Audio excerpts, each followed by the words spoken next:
Hello, everyone, and welcome back to the Hard Things podcast. This is your host, Blaine Burgess, coming in hot for season 3, episode 4. Trying to trip myself up already.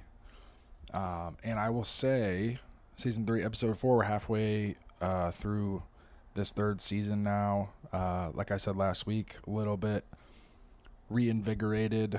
I think just the total amount of work between school and other pursuits. Kind of looking for some work to do in my downtime here in Dallas. I have just lost a little bit of focus.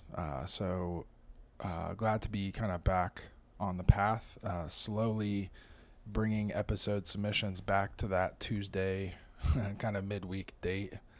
I actually was going to record this episode last night, which would have been Wednesday night, but the Republican National Convention was on, and I was interested to hear from J.D. Vance. He's Trump's vice presidential pick. I kind of want to know what his angle was. I know him from back when his book came out, Hillbilly Elegy, which is right when Trump first got elected in 2016. And for those of you who don't know, he's from Middletown, Ohio, which is probably about an hour from where I grew up, an hour west or so. And yeah, middle of nowhere between Dayton and Cincinnati. If you know anything about Ohio, it's kind of southwest Ohio. And he grew up, his book title is Hillbilly Elegy, so self-proclaimed hillbilly. He, grew up under rough circumstances. His dad wasn't in the picture. Mom was addicted to drugs, and his grandma essentially raised him.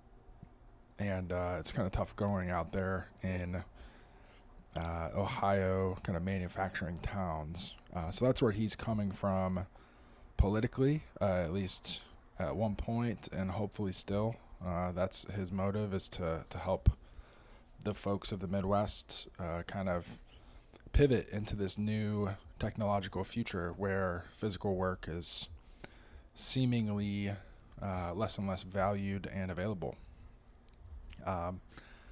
But I bring that up because he did eventually go on.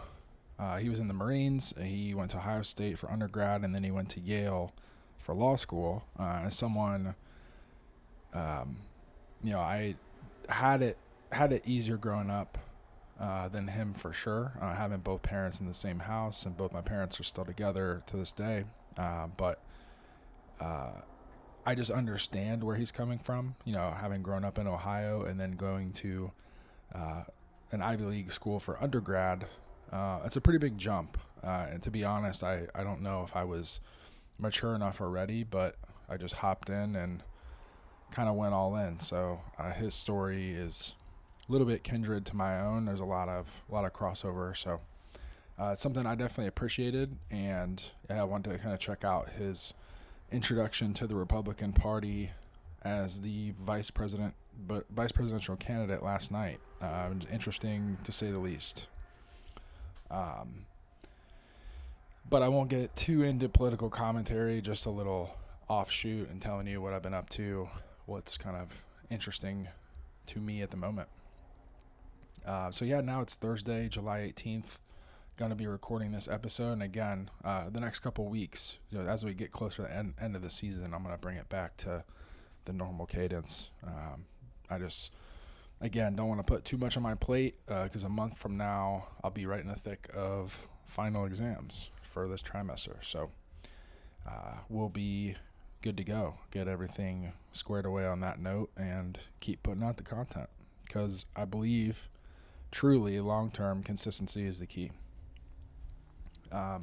So today we're going to be talking about the intersection of the chakra system, the heart chakra, which, no surprise, is kind of right in the middle of your chest, right where your heart is, and that connection to the time stone in the Marvel universe, and kind of wrap up some talk about Buddhist virtues that we've been going through. So we have the Noble Eightfold Path. We've gone through 5 of the current things, and I'm actually just going to talk about the last 3 today. I think they coincide pretty well with the heart, and next week the solar plexus chakra just below it. It's kind of the center of willpower and motivation. Kind of goes hand in hand with these three, but everything below the heart chakra, at least in the way that I understand it, is kind of more of our base instincts, kind of more of our animalistic instincts, survival instincts. And, the heart chakra is kind of where you flip those and can channel that raw energy, potentially dangerous and dark energy, to something higher. And those higher virtues really come in the higher chakra. So translating your energy of your body to your brain for good, and for being able to kind of transform it into something that can be a force for good in the world. So that's really fascinating to me, and my own kind of spiritual journey is something that I've experienced myself. So yeah, the heart is a unique place, kind of being that central piece. It's the middle one. So of the 7 chakras, the 7 main kind of spinal chakras, it is that intersection, and that's why I think it's a little bit special. Kind of stands on its own, but also is almost one and the same with the others as well. It's not entirely different. Sorry, I'm actually typing and looking something up really quick that I forgot to pull up. I usually pull up several helpful things when I'm getting ready, and today I did not. Unprepared, dead air, not good.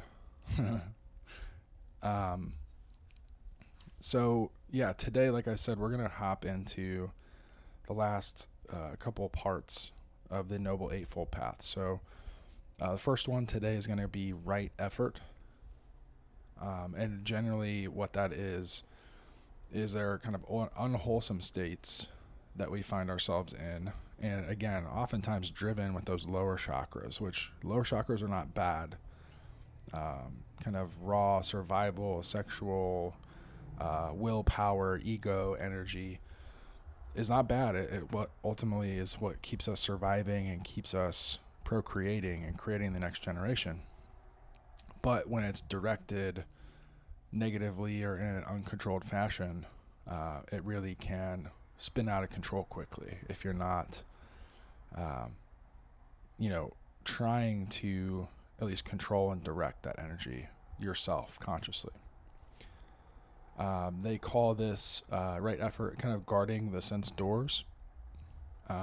So the unwholesome states that we want to kind of put behind that door and make sure we let out incrementally at specific times, they're related to intentions, emotions, and thoughts. And this is going to sound pretty familiar from last season. Again, like the crossover between Christianity and Buddhism and other religions are really, really human. Humanity is at the crossroads of all this. And something called the 5 hindrances, so like sensual thoughts, doubts, restlessness, drowsiness, ill will. Those are kind of the things that come into play relating to the ego, things that will try to maybe warp your sense of reality so that you'll act in a self-preserving way. But again, like in today's day and age, with our resources and our knowledge and what we are able to do, maybe not as necessary as it used to be back before language and cooperation and kind of a lot of our modern inventions. And of everything I just mentioned, they say sensual thoughts and ill will kind of requiring more effort, more of this right effort. And again, sensual desire is not necessarily, it's a lot of times people confuse sensual and sexual desire, and they could be very interlinked.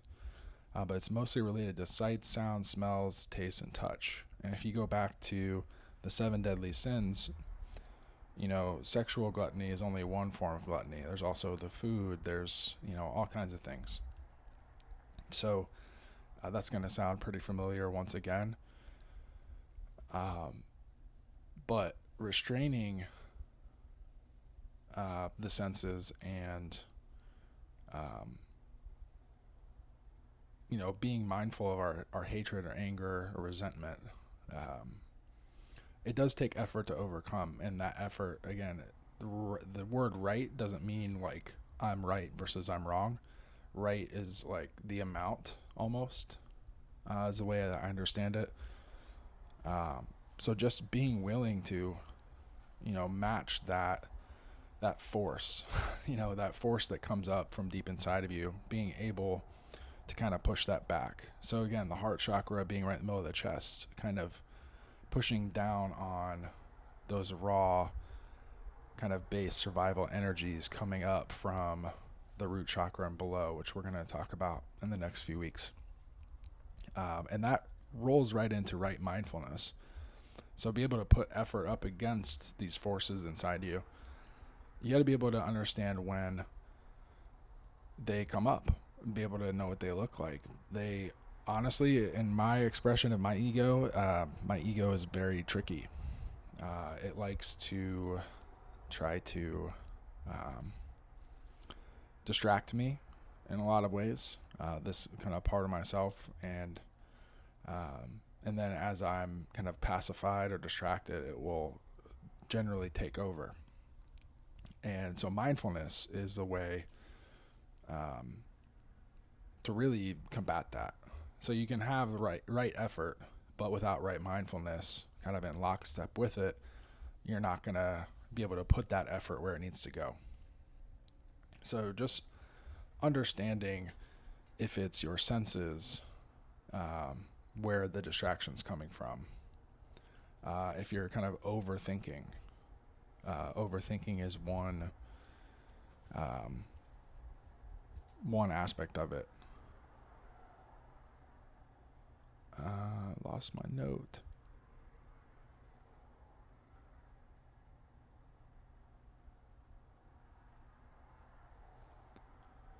I'm going to go back to this front.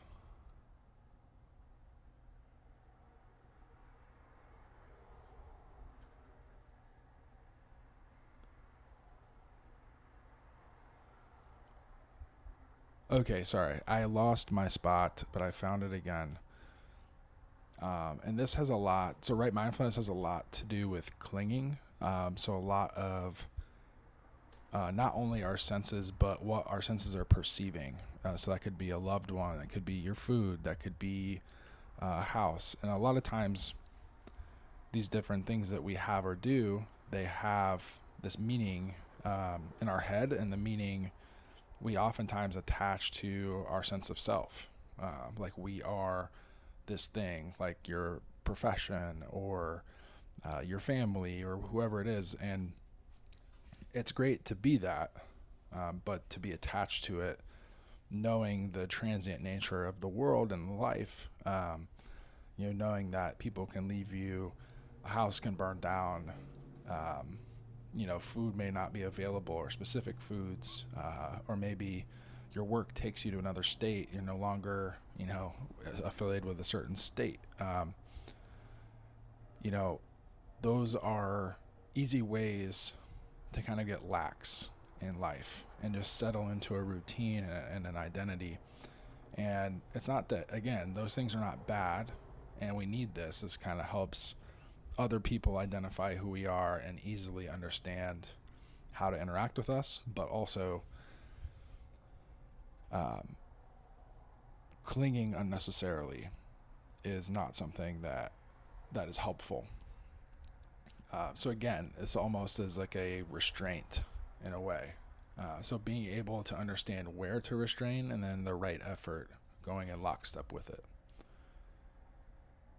And the final one almost is a summary of the other 7. But the word samadhi,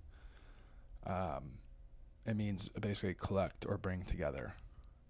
And it's like the word yoga essentially means unification or union, bringing together. So samadhi is when all of the other parts of the path are kind of combined. This is the lock at the end.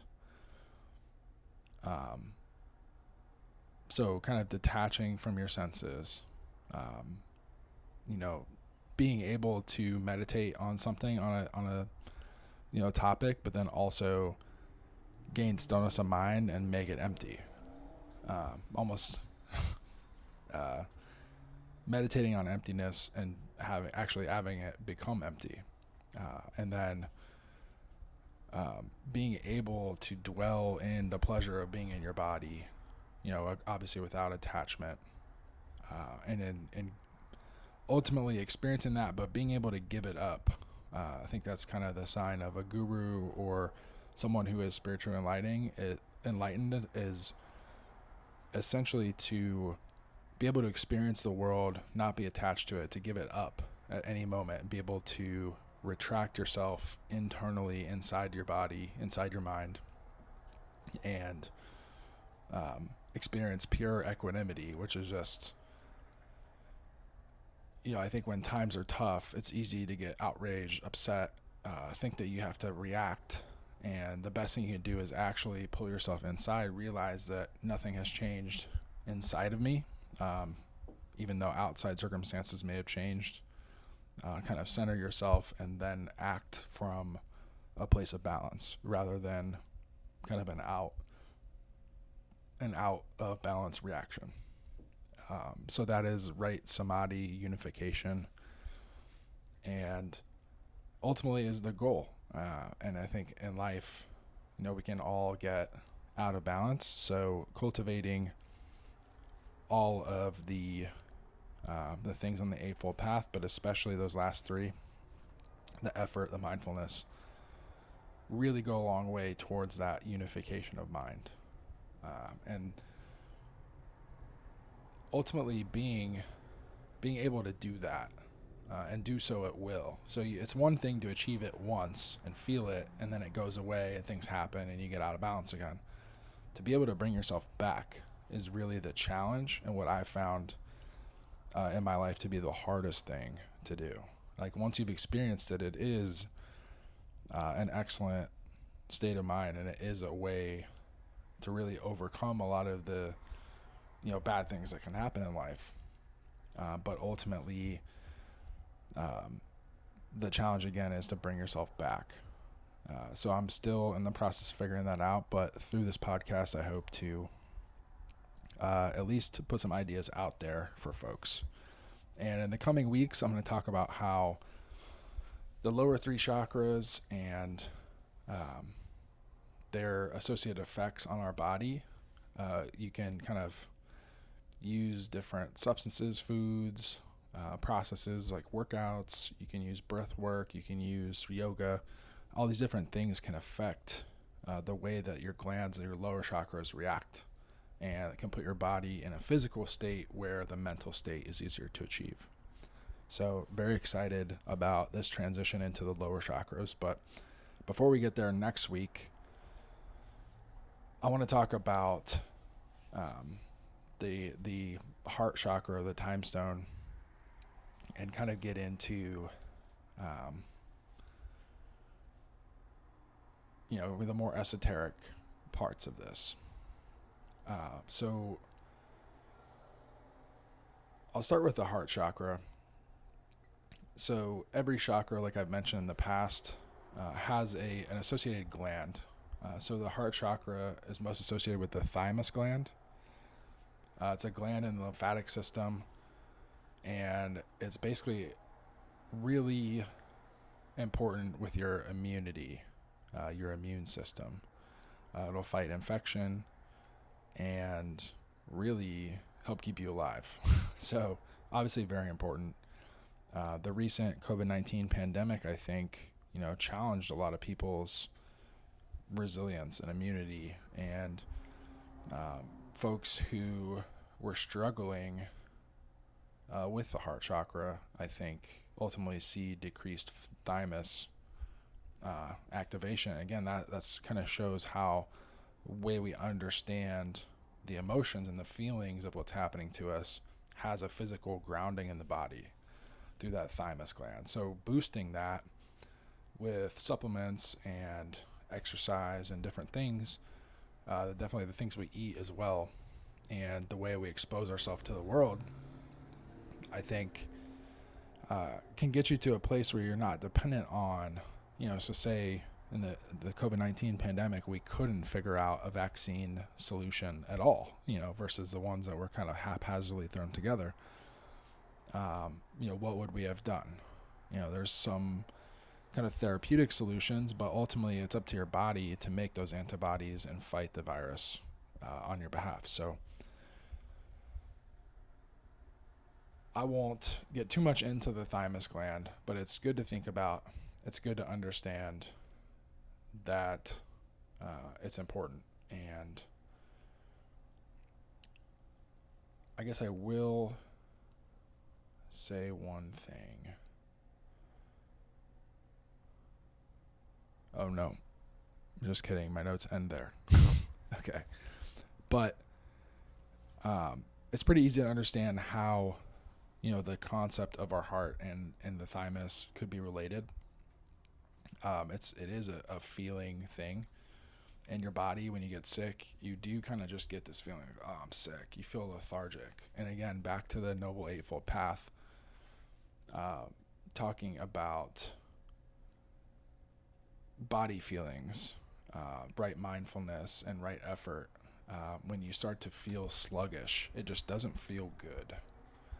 And a lot of times it could be that our body's fighting something off. Maybe you had a little food poisoning. There's all kinds of reasons people, stay home from work or school.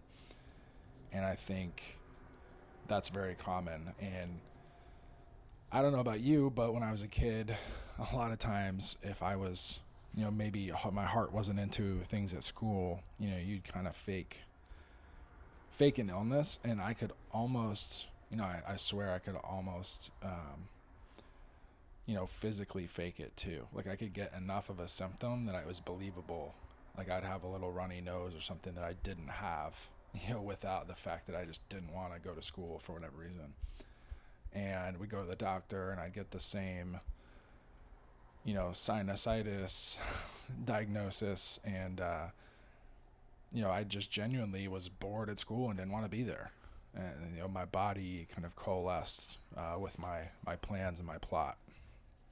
So I have seen this in my life, and it's amazing when you actually are jazzed about what you're doing, when you're engaged with what you're doing at work. The lymphatic immune system and the circulatory system really work hand in hand. So your heart is pumping that blood, and that's where the white blood cells and the lymph nodes and everything, circulate. So being able to be healthy cardiovascularly, exercising, eating the right things, and having basically all the other systems that help the immune system, in a place where you are healthy. I personally, every now and then I get a little, sniffle or something, but genuinely, I haven't been sick in ages. And a lot of that I think too is from fasting, which again, if we talk about right effort, right mindfulness, no matter what, I may smell some good food. I may be hungry, have that sensation of hunger. But I eat at very specific times. I'm very regimented with eating. I eat a lot of protein, which again, protein does support the immune system. All of your organs, all of your glands are made of protein. So you got to rebuild those that way. And when I do all of these things, in a disciplined fashion, I genuinely do not get sick, and I feel invincible. Knock on wood, and so I've experienced both sides of this.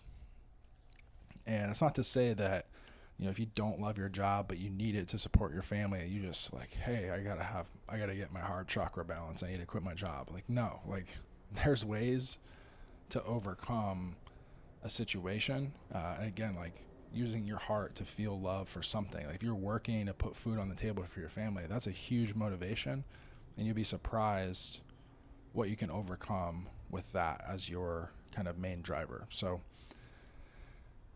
that to me has been really interesting in my study of Kundalini and the chakras.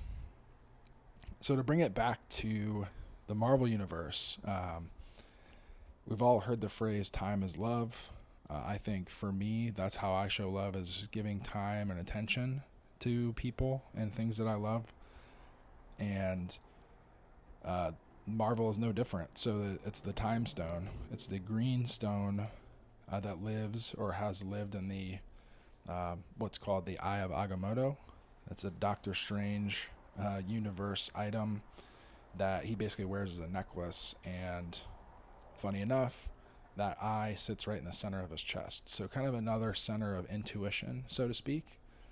And this eye, this stone, is something he uses for spells that he uses to manipulate time.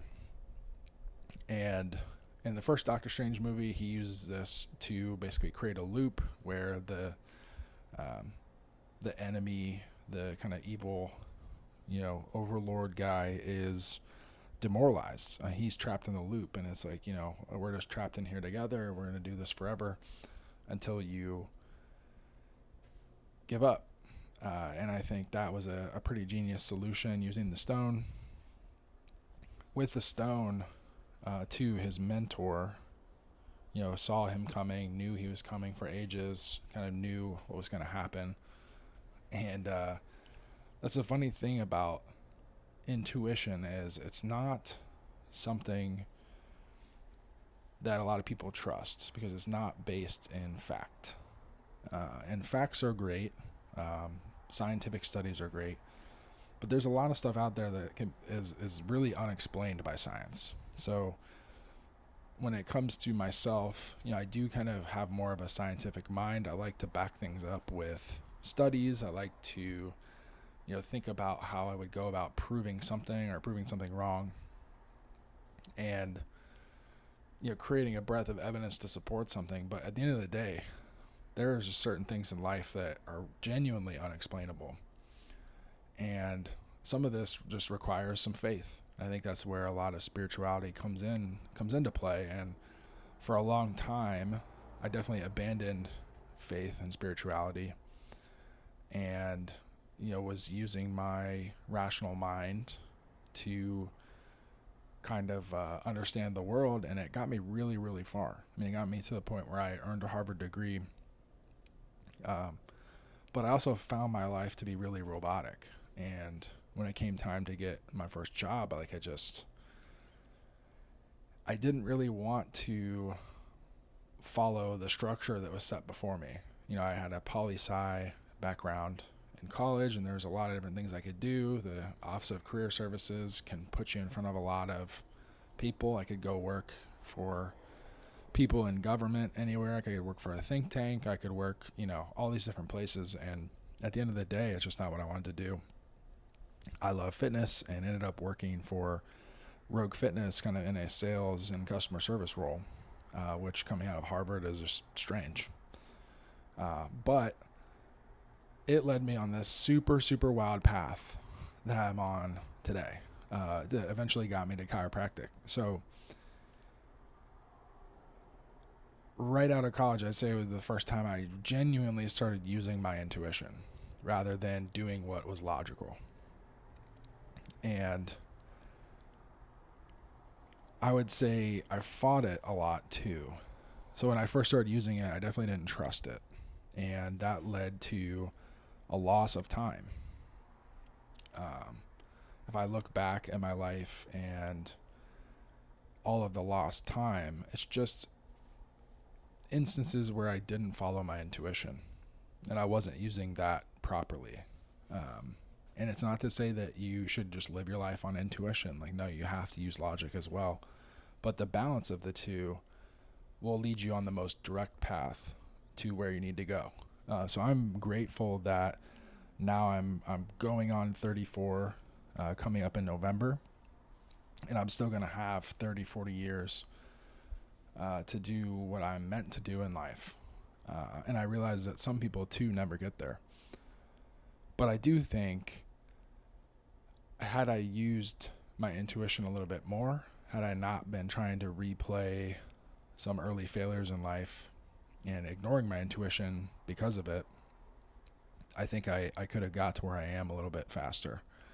And it's not to say that the path I took is wrong or bad, but I do love the current path I'm on, to the point where, I would be really happy to already be a licensed chiropractor, already be practicing. And that's a lot of people I could have helped. So now what this does for me is it stands as a testament to listening to my intuition, and not abandoning logic, but using them in lockstep with each other. And I really like how it's been going for me since I've kind of had this realization a couple years ago. So can't say enough about it. So again, time is love, and that's really the main concept here. So follow your intuition, give time to what lights you up.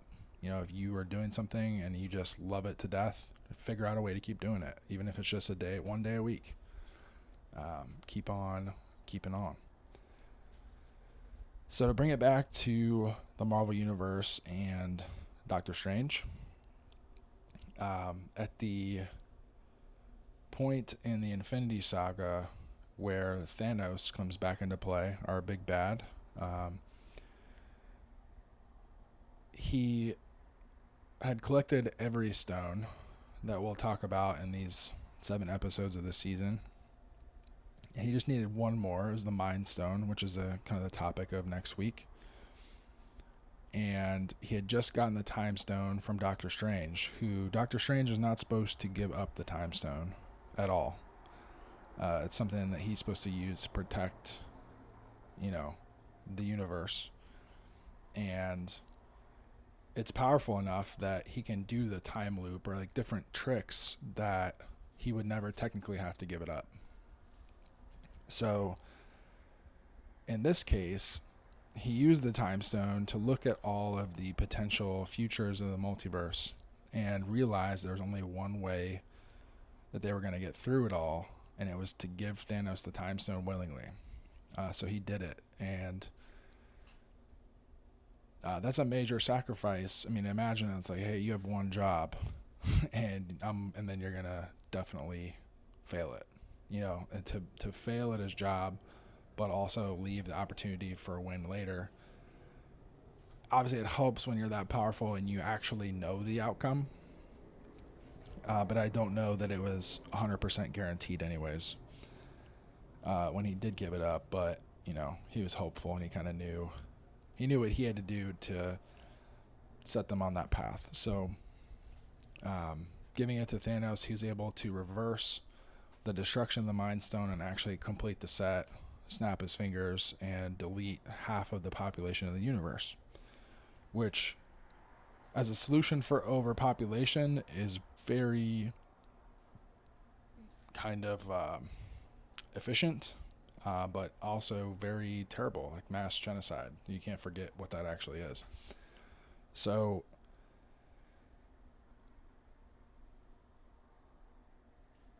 you can see the power of it. I mean, being able to reverse time, you can just go back and change things. And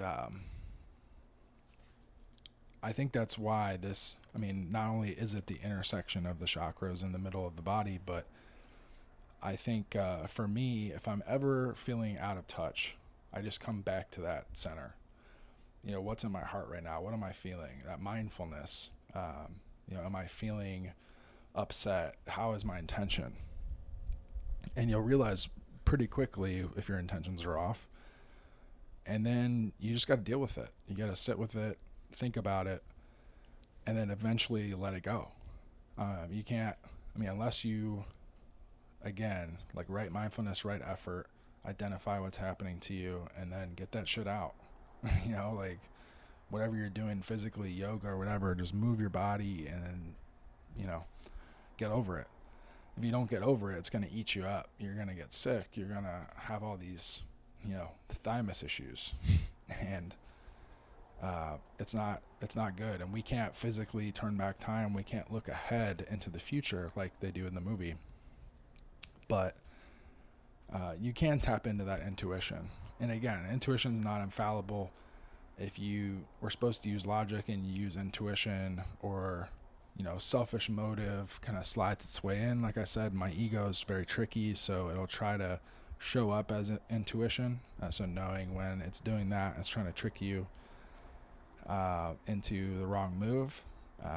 Just really being patient, being very slow and intentional with what you're doing is kind of a way to overcome that, at least in my experience. But it is very powerful, and I think people underestimate the power of their intuition, the power of just kind of knowing what to do in an impossible circumstance. And if you look throughout human history, American history, people who seemingly do the wrong thing in the face of impossible odds, sometimes it works out. And I think that's an intuitive thing. I think that's genuinely what a lot of great Americans and humans have done, is just lean into that intuition at exactly the right time. And sometimes it does lead to their own destruction in a way. And maybe those who've been destroyed maybe should have swerved and used their intelligence or their kind of other brain in that moment. But it's really hard to say. Hindsight's 20/20. So if you're in it, obviously it is scary. I think fear is another thing that kind of clouds your judgment, a way the ego shows up to cloud your intuition, which tends to be really huge right now, obviously with the election ramping up in America. So that is my challenge to you today. Having said everything I said, tap into that heart. If you're someone who gets sick often, that could be a sign that your heart's not in what you're doing in life. And it can be really scary to pivot. It can be really scary to take a chance based on a feeling. But logically, if you can put yourself in a spot where you got a couple months rent and you're ready to, switch it up, put your nose to the grindstone, I am confident that you'll find a solution, but you have to be able to